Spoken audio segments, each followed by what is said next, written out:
ایک حدیث میں نے البدایہ میں پڑھی، اور جب روایت پڑھی نا تو پڑھ کے میں نے کتاب بند کر دی. میں نے کہا بس بھائی اب اس سے آگے کہاں جانا ہے کسی نے، یہ تو حد ہے، اس عنوان پر حد ہے. حضرت انس بن مالک حدیث کے راوی، میری طرف دیکھیے گا، حضرت انس بن مالک حدیث کے راوی ہیں، توجہ کرنا.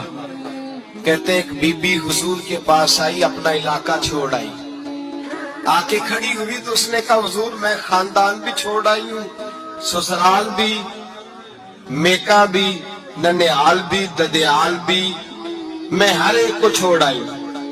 میں جائیداد والی تھی وہ بھی چھوڑ آئی ہوں، مال دولت بھی چھوڑ، ایک میرا بیٹا تھا جوان وہ میں ساتھ لائی ہوں. سونیا یہ آپ کی نوکری کرے گا اور میں حضرت فاطمہ کی ڈیوٹی کروں گی، میں حضرت عائشہ کے برتن دھویا کروں گی، میں بھی نوکری کروں گی. حاضر ہے. فرماتے ہیں رسول پاک نے بچہ اصحاب صفہ میں رکھ لیا، اصحاب صفہ، اور بی بی کو نبی پاک صلی اللہ علیہ وسلم نے عورتوں کے ساتھ متعین کیا. حضرت انس کہتے ہیں وہ نوجوان بڑا پیارا، بڑا میٹھا، بڑا دھیما، بڑا وفاشار، وہ سبق اچھی طرح یاد کرتا، وہ نماز دلچسپی سے پڑھتا، وہ حضور کی باتوں کو غور سے سنتا، وہ رسیلا، وہ سنجیدہ، وہ کم گو، وہ میٹھا، وہ پیارا. کہتے ہیں بڑی دل کشا طبیعت، اس کی مقناطیسی سی شخصیت، طبیعت کھنچی چلی جائے اس کی طرف. بڑا حسین و جمیل وہ نوجوان. اس ماں بیٹے کے تذکرے ہونے لگے کہ بڑی جائیدادیں چھوڑ کے آئے، بڑے مال والے، انہوں نے بڑی قربانی دی ہے، ہر رشتہ ناتا توڑ کے رب رسول سے یارانہ لگایا ہے. اللہ بڑا بے نیاز ہے. بچہ بیمار ہو گیا، شدید علیل ہوا. حضرت انس بن مالک فرماتے ہم قریب جا کے بیٹھے تیمارداری کرنے تو اتنا علیل ہوا کہ اس کا وجود کانپنے لگا. کہتے ہیں کچھ ہی دیر گزری تو اس نے کلمہ پڑھا، روح پرواز کر گئی، روح پرواز کر گئی، سننا روح پرواز کر گئی. کہتے ہیں نبی پاک صلی اللہ علیہ وسلم کو بلایا، حضور آئے تو آنکھوں میں آنسو. نبی پاک صلی اللہ علیہ وسلم نے سر پہ ہاتھ پھیرا اور پہلے حضور نے جملے ارشاد فرمایا تم غسل دو، کفن دو، میں خود اس کا جنازہ پڑھاؤں گا. پھر حضور نے فرمایا نہیں، اسے غسل نہیں دینا. ارادہ بدل گیا، پروگرام تبدیل ہو گیا، اسے غسل نہیں دینا، کفن نہیں دینا. حضور کیا کریں؟ فرمایا اس کی اماں کو جا کے بتاؤ. یہ نہیں فرمایا بلا کے لاؤ، اماں کو جا کے بتاؤ.